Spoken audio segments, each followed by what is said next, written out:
Jonathan Morrison. Jusqu'à très récemment, ce nom était inconnu du public. Ce jeune homme issu de la commune de Yopougon à Abidjan est passé en l'espace de 2 ans de véritable inconnu, vendeur d'illusions pour certains, escroc pour d'autres, à idole et modèle pour la jeunesse. Comment Jonathan a réussi et pourquoi son parcours mérite de l'admiration? On en parle dans cette vidéo. Mais avant, n'oublie pas de t'abonner et d'activer la cloche de notification pour ne rien rater des prochaines vidéos.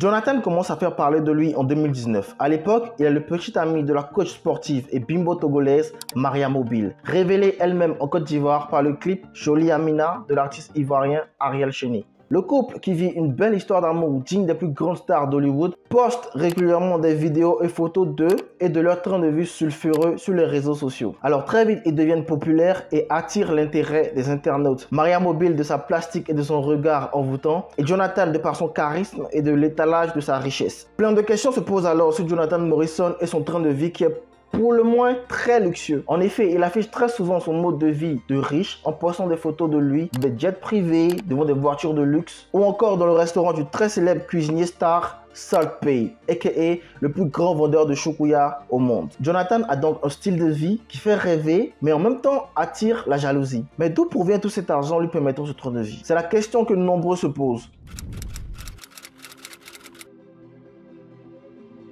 Eh bien, depuis son adolescence, comme bon nombre de jeunes africains, Jonathan est un passionné de football rêvant d'une carrière internationale. De ce fait, lorsque sa famille et lui quittent la Côte d'Ivoire pour les États-Unis, Jonathan est très vite repéré et intègre le prestigieux club de football FC Dallas, où il joue au poste de milieu offensif. Cependant, il faut noter qu'il est en réserve et donc pas titulaire. J'ai joué en réserve, je n'ai pas joué en équipe type, mais je devais jouer en équipe type. Je n'étais pas prêt physiquement parce que j'avais reçu une opération.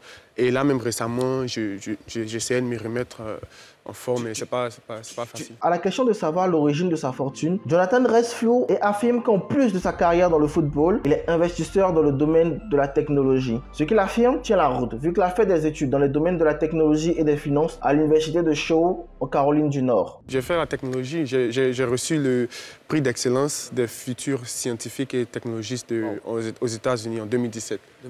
J'ai représenté l'État du Texas à Boston pour le concours. Jonathan a un rêve, celui de devenir un grand entrepreneur et une véritable star dans le paysage médiatique ivoirien. Il se lance donc dans l'entrepreneuriat avec un projet technologique qu'il appellera la meilleure solution VTC, dénommée 13 Taxi. Cette société, bien qu'ayant attiré l'engouement des internautes, ne va pas faire long feu. En effet, la société n'avait pas reçu les agréments du ministère des Transports pour fonctionner et même l'application était difficile à utiliser. Bref, le projet est un fiasco total. Premier échec pour Jonathan, dont la réputation déjà pas très glorieuse commence à prendre un coup. Il a donc besoin de redorer son image. Et comme une énième chance du destin, l'occasion de le faire se présente. En effet, Jonathan rebondit très intelligemment sur le buzz des nouveaux maillots de l'équipe nationale de football présentés par l'équipementier Puma. Le design des maillots avait fait polémique à l'époque car trouvé ringard et moche par la population. Belle aubaine pour Jonathan qui se propose donc d'en créer de nouveaux, plus modernes, avec des motifs de café et de cacao, dont la Côte d'Ivoire est l'un des principaux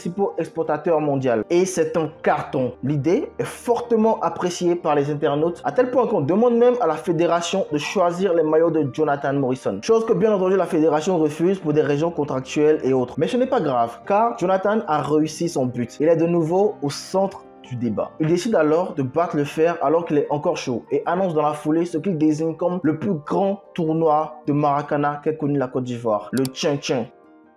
Jonathan a appris de son précédent échec et il veut marquer le coup cette fois. Une campagne médiatique d'envergure est lancée. Radio, télé, le jeune entrepreneur est quasi partout. Et c'est pas tout. Pour attirer plus d'intérêt, il fait une annonce folle. Non seulement le Tchin-Tchin aura lieu dans un stade flambant neuf et répondant aux dernières technologies, mais en plus, le vainqueur du tournoi repartira avec un trophée en or massif et avec la somme de 40 millions de francs CFA. C'est du jamais vu dans toute l'histoire du Maracana ivoirien. Dès lors, commence un débat sur le net. Ses détracteurs les plus farouches affirment que son projet est irréalisable et qu'en vérité, Jonathan Morrison n'est qu'un vendeur d'illusions, un escroc. C'est ce qu'il dit, c'est théorique.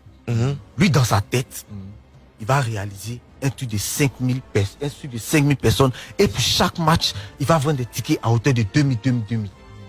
Pourtant, on sait comment ça fonctionne. L'ouverture, il peut avoir du monde.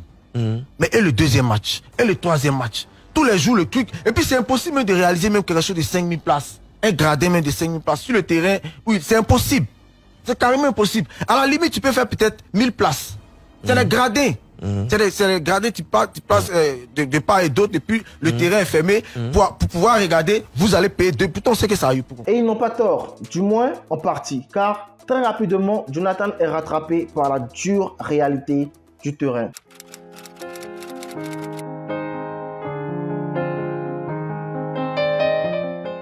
À la base, le Tchètchène devait se dérouler dans la commune de Yopougon, quartier où Jonathan Morrison a grandi. Mais malheureusement, il fait face au refus du comité du quartier où se trouve le terrain sur lequel il est censé construire son stade. Ces derniers le refusent donc le droit d'organiser son tournoi dans leur quartier. Et ce n'est pas tout. La fédération ivoirienne de Maracana lui interdit d'utiliser le terme Maracana, vu que c'est une marque déposée. Jonathan doit très rapidement trouver un plan B. Sévèrement vilipendé, lynché par tout le monde, renié publiquement par son propre père, Jonathan décide de rester concentré sur son objectif. Mais voilà, les choses ne se passent pas comme il avait prévu. Le jeune homme se voit contraint de repousser la date du 13 juin au 13 août. Il décide donc d'organiser son tournoi, non pas sur un terrain de football, mais sur un parquet. Il jette donc son dévolu sur le mythique parc des sports de Treichville. Mais oui, parce qu'il y a encore un mais. Le 13 août approche à grands pas. Et à quelques jours du démarrage du tournoi, Jonathan reçoit une note qui l'informe qu'il ne pourra pas exploiter le parc des sports de Treichville pour son tournoi. La raison, la salle doit accueillir les matchs de la Coupe du Monde de basketball. Un autre coup de massue pour le jeune homme qui commence à être fatigué de tout ça. Ces événements accumulés auraient pu décourager n'importe qui, mais pas Jonathan. Il a trop parlé, il a trop donné de sa personne pour abandonner un si bon chemin. Il doit fermer des bouches. Il maintient par conséquent la date du tournoi et obtient l'autorisation d'organiser son événement dans une salle flambant neuve, le centre sportif ivoiro-coréen situé dans la commune d'Adjamé.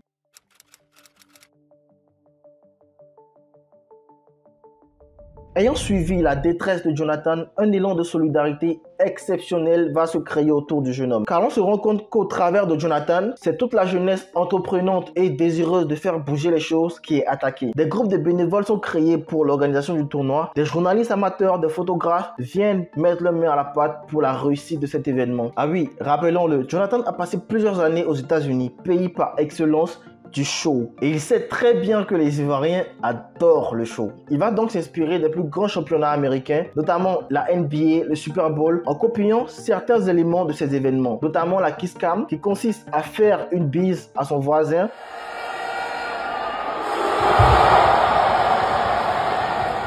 Les pom-pom girls, Jonathan maîtrise les codes de la communication digitale et l'état d'esprit des Ivoiriens. Il s'entoure donc d'une équipe de communication et de photographes professionnels, dont le Groyer 3.0, qui vont se charger d'immortaliser l'ambiance festive du tournoi. Et toutes ces choses mises ensemble finissent par convaincre le public. Le tien-tien intéresse les Ivoiriens. On est venu voir pour croire. Parce qu'avant, vous doutiez.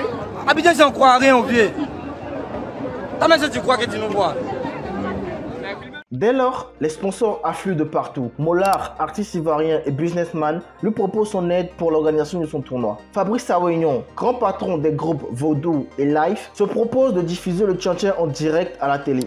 Un accord est donc signé à cet effet. Le tchantchien attire de plus en plus de monde. Plusieurs personnalités du showbiz, du monde du football viennent y assister. Tout le monde veut voir et être vu dans les gradins du tournoi. Le tchantchien passe donc de projets utopiques et irréalisables à véritable succès médiatique. Il attire des foules de plus en plus nombreuses et diverses, à tel point que la salle devient trop petite pour accueillir tout ce beau monde. Incroyable, n'est-ce pas? Les jours se succèdent, les matchs se succèdent et on arrive au jour de la finale, qui finalement se déroule au parc des sports de Treichville, comme si c'était le destin qu'il avait prévu. La finale oppose donc le Maracana Club de Bassam au Maracana Club d'Adjamé. Jonathan va donc faire une annonce tonitruante. Les prix des tickets passent désormais de 2000 francs à 10 000 francs pour le grand public et à 20 000 francs pour le VIP. Mais cela n'est en aucun cas un frein à l'engouement du public qui se rue en masse vers les guichets du tournoi. Si bien que les tickets sont rapidement en rupture de stock. Et pour couronner le tour, Jonathan annonce que la légende du football ivoirien, Didier Drogba, sera présent à cette finale. La suite on la connaît, hein. Au bout d'un match fort en rebondissement, c'est finalement le Maracana Club de Adjamé qui remporte le tournoi. Et c'est l'apothéose. Les félicitations pleuvent de